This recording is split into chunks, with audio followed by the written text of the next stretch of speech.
ওং নমঃ শিবায়। জয় শিব শম্ভু।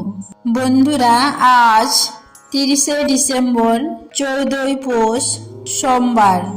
আজকের দিনেই সম্পন্ন হচ্ছে 2024-এর সর্বশেষ পৌষ অমাবস্যা তথা বকুল অমাবস্যা।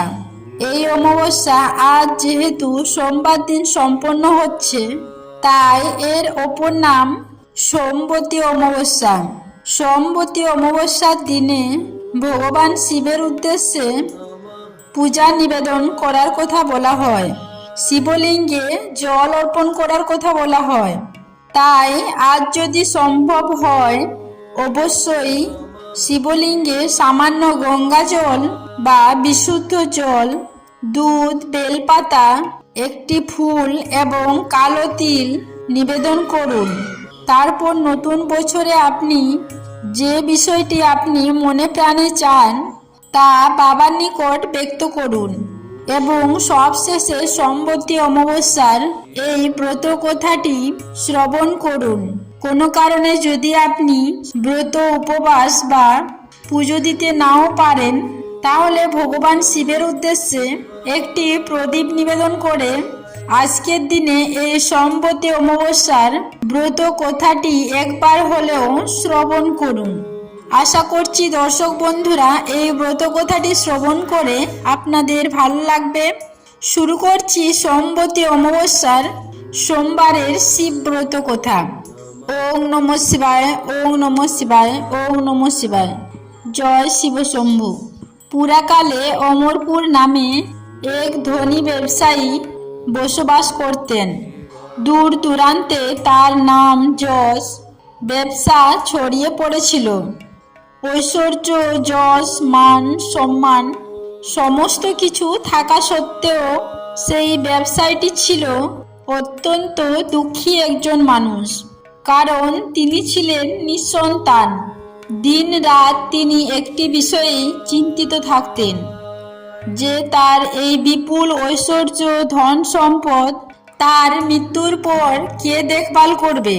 তাই সন্তান লাভের আশায় তিনি সমস্ত কিছুই করতে রাজি ছিলেন। তিনি একদিন জানতে পারলেন,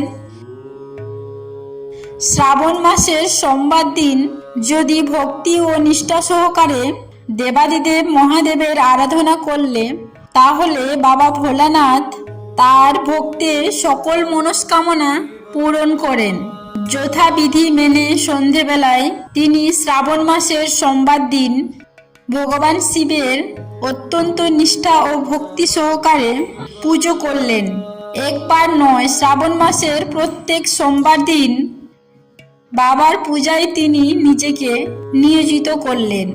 ব্যবসায়ীটির নিষ্ঠা ও ভক্তি দেখে শিব ছায়া পার্বতী দেবাদিদেব মহাদেবকে বললেন, হে প্রাণনাথ, এই ব্যবসায়ী আপনার একজন সত্যিকারের ভক্ত।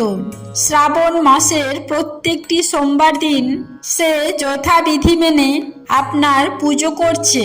তাই এই ব্যবসায়ীর মনোকামনা আপনার অবশ্যই পূরণ করা প্রয়োজন। দেবাদিদেব মহাদেব দেবী পার্বতীর কথা শুনে প্রথমে সামান্য হাসলেন, তারপর বললেন, হে পার্বতী, এই সংসারে সমস্ত ব্যক্তিকেই নিজের কর্ম অনুসারে ফল প্রদান করা হয়ে থাকে। মানুষ যেমন কর্ম করবে তেমনি তার ফল পাবে।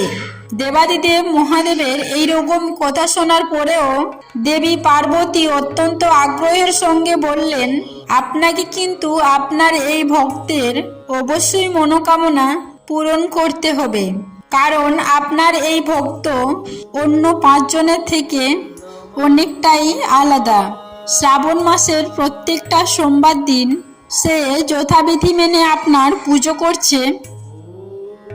আপনার পুজো সম্পন্ন করার পরেই সে ভোজন করছে। আপনাকে এই ব্যক্তির সন্তান প্রাপ্তির মনোকামনা অবশ্যই পূরণ করতে হবে। দেবী পার্বতীর এত আগ্রহ ও অনুরোধ দেখে দেবাদিদেব মহাদেব না করতে পারলেন না। তিনি বললেন, ঠিক আছে, আমি এই ব্যবসায়ীটিকে সন্তান প্রাপ্তির বরদান করছি, কিন্তু তার এই সন্তান 16 বছরের অধিক জীবিত থাকবে না। শ্রাবণ মাসের শেষ সোমবার ব্রত শেষ হওয়ার পর সেই ব্যবসায়ীটি সেই রাত্রেই দেবাদিদেব মহাদেবের স্বপ্নে দর্শন করলেন। স্বপ্নে দেবাদিদেব মহাদেব পরিষ্কার করেই জানালেন যে তাকে পুত্র সন্তানের বরদান তিনি করছেন, তবে তার এই পুত্র 16 বছর পর্যন্ত কেবল জীবিত থাকবে। দেবাদিদেব মহাদেবের কাছ থাকতে এই বরদান পেয়ে ব্যবসায়ীটি খুশি তো হলেন, তবে পুত্র যেহেতু অল্প আয়ু নিয়ে জন্মগ্রহণ করবে তার জন্য ব্যবসায়ীটি খুবই চিন্তিত হলেন। বেশ কয়েক মাস পর একটি ফুটফুটে সুন্দর পুত্র সন্তান জন্ম নিল। ব্যবসায়ীটির ঘর খুশিতে ভরে গেল। যথেষ্ট ধুমধামের সঙ্গেই এর জন্য উৎসবের আয়োজন করা হলো, কিন্তু ব্যবসায়ীটি খুশি ছিলেন না, কারণ অল্পায়ু নিয়ে জন্মগ্রহণ করেছে সে কথা তিনি এতদিন পর্যন্ত রহস্যই রেখেছেন। আর ঘটনাচক্রে তার পুত্র সন্তানের নামকরণ করা হলো অমর নামে। ছোটবেলা থেকেই তাকে দান ধ্যান তপ এবং পুজো অর্চনা শেখানো হলো।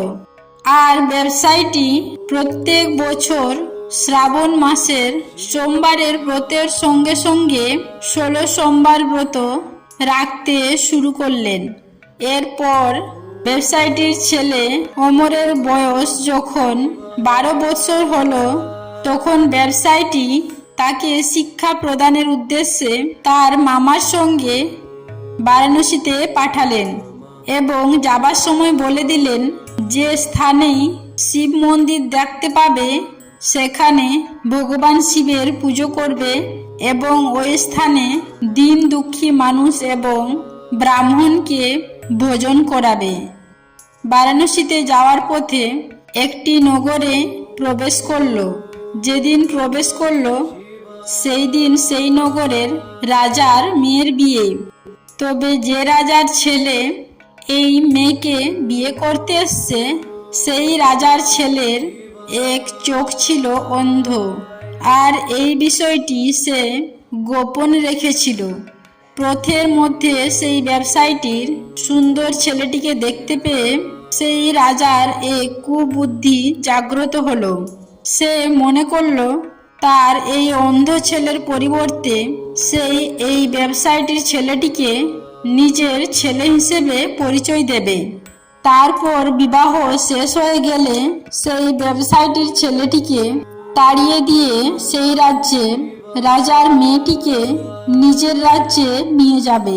প্রাণের ভয়ে ব্যবসায়ীটির ছেলেটি এই সময় মুখে কিছু না বললেও বিবাহের পর রাজকুমারীর শাড়ির আঁচলে সুযোগ বুঝে লিখে দিয়ে যায় যে তোমার সঙ্গে তো আমার বিবাহ হলো, কিন্তু বিয়ের পর যে রাজকুমারের সঙ্গে তোমাকে নিয়ে যাওয়া হবে সেই রাজকুমারের আসলে এক চোখ অন্ধ।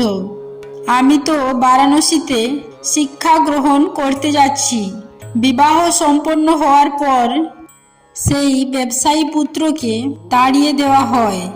রাজকুমারী যেহেতু আসল সত্য জানতে পেরে গেছে, তাই সে রাজার অন্ধপুত্রর সঙ্গে যেতে রাজি হয়নি, বরং ব্যবসায়ী পুত্র অমরকেই নিজের স্বামী মনে করে তার জন্য প্রতীক্ষা করতে থাকে। অন্যদিকে অমর এবং তার মামা পর্যন্ত বারাণসীতে উপস্থিত হয়। সেখানে 4 বছর ধরে অমর শিক্ষা গ্রহণ করে এবং যখন তার 16 বছর পূর্ণ হয় সেই দিনই ভগবান শিবের স্বপ্নাদেশ সত্য হয়, অর্থাৎ অমরের মৃত্যু হয়।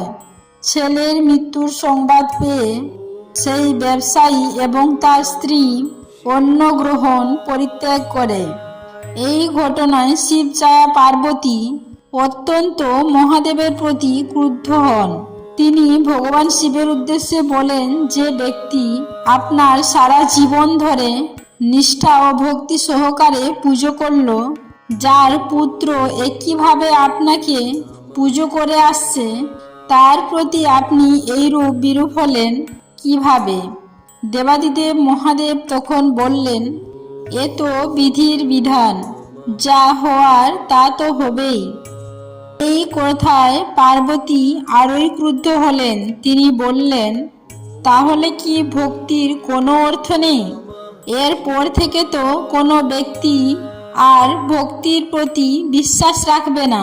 দেবাদিদেব মহাদেব দেবী পার্বতীর এইরূপ কথা শুনে শেষ পর্যন্ত সেই ব্যবসায়ী পুত্র অমরকে জীবিত করলেন। ব্যবসায়ী পুত্র অমরের শিক্ষা সমাপ্ত হওয়ার পর যখন নিজের বাড়ি ফিরতে শুরু করলেন, সেই সময় পথের মধ্যে সেই প্রতীক্ষারত রাজকুমারী এবং রাজার বিপুল ধন সম্পদ নিয়ে নিজের নগরে প্রবেশ করলেন। দেবাদিদেব মহাদেব সেই ব্যবসায়ীটির আবার স্বপ্নে দেখা দিলেন এবং দেখা দিয়ে বললেন, তোমার ভক্তি ও নিষ্ঠায় আমি প্রসন্ন হয়েছি, তাই বিধাতার বিধির লেখন শেষ পর্যন্ত আমাকে বদলাতে হয়েছে। তোমার মতোই এইরূপ কোনো ব্যক্তি যদি আমার প্রতি পূর্ণ বিশ্বাস রেখে নিষ্ঠা ও ভক্তি সহকারে ব্রত রাখে, তাহলে নিশ্চিত রূপেই তার মনের অভীষ্ট ইচ্ছা পূরণ হবে। আপনারা প্রত্যেকটি সোমবার ভগবান শিবের ব্রত রাখার চেষ্টা করুন এবং ব্রত সমাপ্তির পর এই ব্রত কথাটি অবশ্যই শ্রবণ করুন। আশা করছি দর্শক বন্ধুরা, ভিডিওটি আপনাদের ভালো লেগেছে। অবশ্যই একটি লাইক করবেন এবং কমেন্টে আমাকে হর হর মহাদেব লিখতে ভুলবেন না। সবাই ভালো থাকবেন, সুস্থ থাকবেন এই কামনা করে আজকের ভিডিওটি আমি এখানেই শেষ করলাম। নমস্কার ও ধন্যবাদ। ঈশ্বর আপনাদের মঙ্গল করুক।